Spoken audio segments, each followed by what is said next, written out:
Salut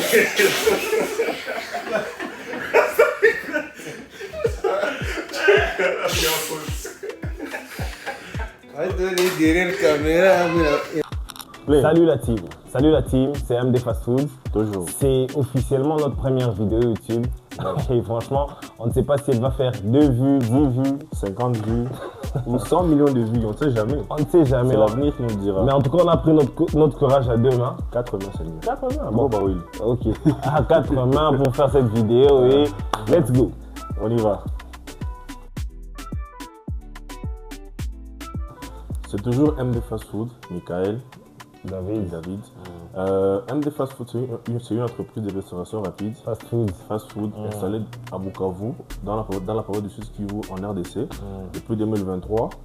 Notamment, on a certains produits bien connus par la population qu'on prépare ici sur place, comme le poulet, la pizza, le Rolex, les burgers et d'autres petits produits frites, saucissons ici sur place.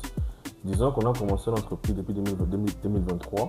On était dans la rue. Dans la rue, mon cher. À l'extérieur, parapluie, le soleil et tout ça. Maintenant, on a un restaurant, un lieu où les gens peuvent venir, s'installer, manger, partager des moments en famille, entre frères, des petits copinages et d'autres trucs. Alors, oui, effectivement, en janvier dernier, en janvier 2026, on a lancé cette émission derrière le comptoir. Oui. L'objectif de cette émission, c'est de vous parler de MD Fast Food dans l'ORA. Et il y avait dans cette même perspective, on a parlé de 10 objectifs qu'on devrait atteindre cette année ou l'année prochaine. Ouais. Pas l'année prochaine, cette année. Bon, le premier objectif, c'était visiter un McDonald's. Oui. Le deuxième, ouvrir une succursale. Oui. Le troisième, avoir un espace resto à ciel ouvert. Et puis après, avoir un espace plus grand. Visiter un KFC. Composer un jingle, une chanson pour MD Fast Food. Voilà. Faire une formation en cuisinier. Voilà. Le cuisinier, du chef cuisinier. Et aussi la formation de moi, côté marketing et d'autres employés seulement. Ouais. C'est un bon vidéo. Bon, on continue. Comme vous le savez, ici à Bukavu, il n'y a pas de KFC ou de McDonald's. Alors on a dû sortir du pays pour aller visiter d'autres KFC qui sont à l'extérieur du pays. Voilà. Donc le premier KFC qu'on a visité, c'était à Kigali. C'est très classe. On va vous en parler dans la suite de la vidéo. Il y a beaucoup d'autres KFC à Kampala. On a visité à Kampala, je pense, 3 KFC. J'ai visité 3 KFC, il a visité 2 KFC. Bon, en gros, c'est ça. Je vais vous expliquer. Je me suis un peu emporté, j'ai oublié. En fait, je pense que le public... Bon, vas-y, continue. Le public pourra me comprendre. En fait, en voyageant vers Kampala, qu'est-ce qui s'est passé? Contre toute attente, j'ai revu une personne que je ne croyais plus jamais revoir. Ok. Tu comprends?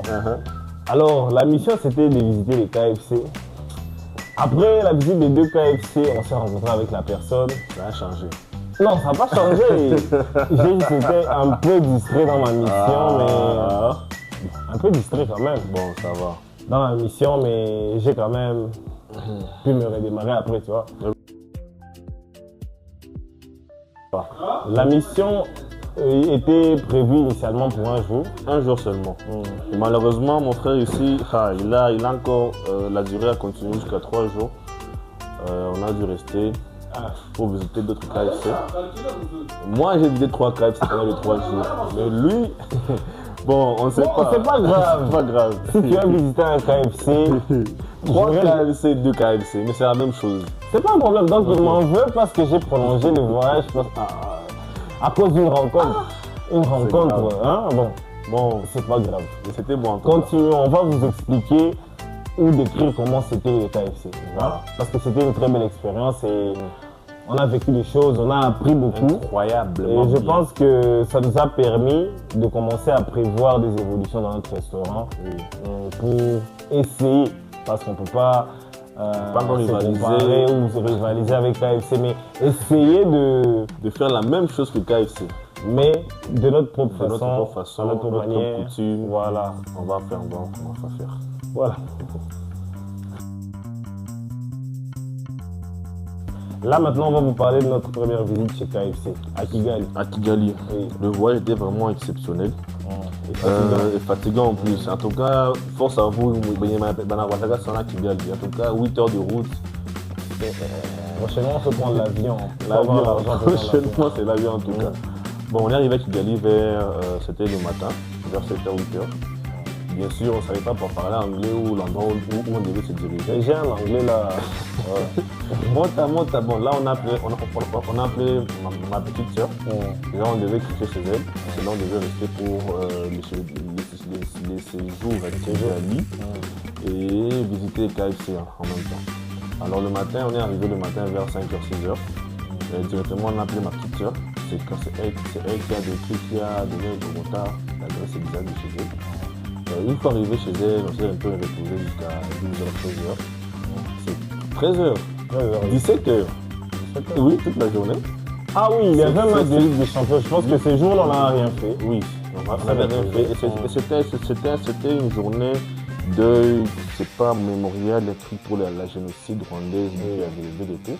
Alors il n'y avait pas d'activité ces jours-là au Rwanda. Alors on a dû se reposer toute la journée jusqu'à 17h. C'est quand on est parti se promener, on a vu un peu beaucoup d'endroits de Kigali, on a vu des bien sûr. On est parti sur le long terrain là-bas, il y a golf. Il faut pour le coureur. Il y a terrain vert. C'est pas un terrain, c'est un espace. Bon, on continue. Bon. Après, on est rentré rapidement, c'était vers 21h déjà, on devait suivre le match de Real Madrid. C'était Real Madrid. Ah, éliminé. Donc, n'en parlons pas. Quittez l'état. Bon, ça va. Qui va nous souiller le Ça matin? va. Le matin, maintenant, le lendemain, c'était vers 10h. Quand il y a un ami à nous qui est venu chez Kigali, c'est quand il est venu. Alors, il devait aussi rester avec nous et nous suivre dans notre tête.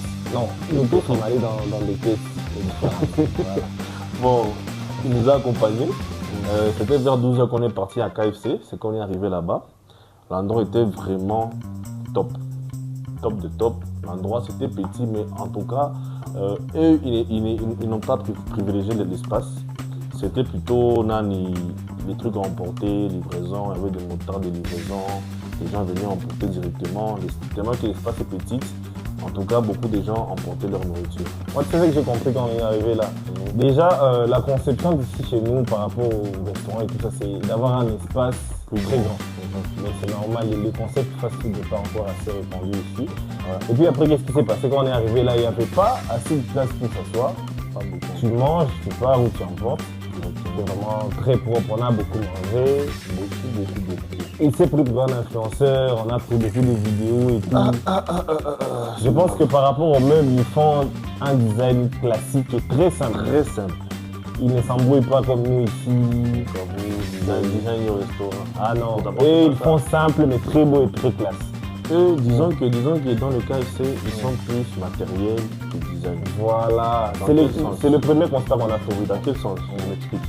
À Bukavu, certaines personnes ou certains restaurateurs, dans la majorité, sauf pour les très grandes entreprises, oui. Ils pensent que design est job group, design est job case. Autrement, c'est pas ça. Nous aussi, on ne le savait pas. Bon, nous aussi, on ne le savait pas. On pensait qu'il fait un beau design, beaucoup de tablettes, design, la décoration, c'est ça la restauration. Pourtant, c'est pas ça. Ça, c'est un signe que je vous donne. La restauration, c'est dans le matériel. Matériel doux, matériel de cuisine, pour que votre cuisine puisse produire et générer beaucoup de commandes en même temps et rapidement possible pour servir des clients. Alors, là, je pense qu'ils misent plus sur la qualité de leurs produits. Parce que déjà, on a eu un petit aperçu de leurs produits. Il y a des matériaux, 20 000 $, 5 000 $. Une friteuse de 3 000 $. Qui peut acheter ça ici? coûté seulement pour préparer des poulets 3000 balles. Quand on démarre le projet de restauration, souvent on pense aux chaises, à la cuisine, tout ce qu'il y a dans les restaurations, mais on ne se base pas tellement sur l'autre côté, la cuisine. Parce qu'on s'est rendu compte, je trouve qu'on a frité, c'est pas tap, mais... Ah bon, paf. Donc déjà, ça a changé notre vision du fast-food. Des choses. Et déjà, vu qu'on ne peut pas faire des changements trop brusques, Oui. mais déjà dans notre idéologie, on sait déjà que on va plus se baser dans le futur sur la cuisine, les matériaux de la cuisine pour offrir aux clients une très très bonne qualité et servir rapidement les commandes. Illico presto.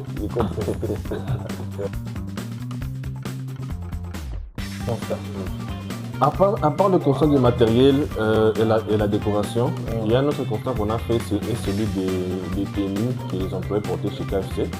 Le premier était sur les chaussures. Le grand à Godio, les Godio pour ceux des ingénieurs, ça s'appelle Vama Chantier, des ingénieurs agronomes, des ingénieurs, des architectes. À part ça, il y avait aussi des tenues, genre des pantalons noirs. Tout c'était un pantalon noir, Godio, pantalon noir. Un t-shirt ou une chemise rouge ou un t-shirt rouge signé KFC. Ils avaient aussi des trucs dans la tête, des filets dans la tête, des filets à la cuisinière pour éviter que les cheveux puissent tomber dans la nourriture. Et tout était informatisé à l'indixième près. Dans quel sens je dis ça? Sur le comptoir, il y avait une fille, vous verrez dans la vidéo.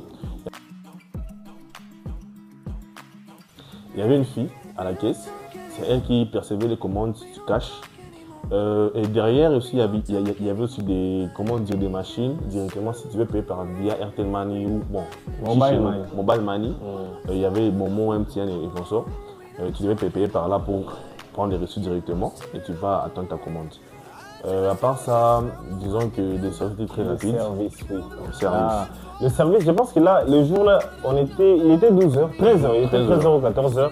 Ils étaient déjà arrivés, je pense, à 3 ou 4 000 commandes. 4 000 commandes. Et à part ça, à la différence d'ici chez nous, quand un client rentre au restaurant, il va s'asseoir, prend son menu, on lui apporte le menu. Et il fait au moins 1 ou 3 heures au restaurant. Bon, à part le côté timing, je pense que le côté service est différent. Pourquoi? Parce que là, quand tu rentres, ta commande a un numéro. Voilà. Si tu es numéro 10, dès que la commande numéro 10 est prête, on t'appelle et tu vas récupérer tout seul. Donc là, le rôle de serveuse n'est pas... Il n'y a pas de serveuse. Il n'y a pas de serveuse. Les gens ou les travailleurs dans l'équipe ont pour rôle de faire la maintenance. Donc, rendre la salle débarrasser la table. Et je pense qu'ils font ça principalement pour éviter les pertes. Pourquoi? Parce que, et voilà, j'ai oublié de le dire, ils payent à l'avance. Donc tu commandes et tu payes directement. Donc ça te permet au restaurant ou au travailleur là de ne pas s'inquiéter ou suivre les clients. Une fois que tu as pris ta commande, tu es libre de partir ou de t'asseoir dans les restaurants. Donc c'est un peu ça. À vous le choix. Bon, à part ça aussi, on a remarqué un petit changement dans quel sens? Les emballages, top. Les emballages c'était vraiment très beau. D'ailleurs, on va vous montrer l'emballage. Oui, on a piqué un emballage. Deux emballages. J'en ai un à la maison, lui aussi. Là, il a monté à l'école d'emballage et des ketchup aussi. J'en ai au moins 3 ketchup. C'est pas cassé, ça se fout. C'est lui qui veut manger du ketchup, de KFC. Il va venir. Oui, on va vous en donner. Et pour finir, je pense qu'on va parler des emballages qu'on a piqués chez KFC. Oui. Voilà, ça c'est le Big Fried. Ok, c'est le Big Fried. Genre, c'est des trucs family. On mettait des trucs pour plusieurs personnes, 4 personnes, 10 personnes. Dans le même emballage. Même emballage. Il commence un peu à se détériorer, mais je pense qu'au deuxième tour, on va piquer encore. Et des frites aussi. Donc je pense que le voyage chez KFC à Kigali, c'était vraiment une très bonne expérience. Déjà, c'est la fin de cette vidéo. Likez, commentez, partagez ce que vous en pensez. Oui. Et bon, je peux conclure. Comment tu as trouvé le voyage à Kigali? Parce que demain, la deuxième partie arrive avec le voyage de Kampala. vers KFC Kampala. Voilà, KFC Kampala. Je vous le dis franchement. Disons que j'ai découvert une usine.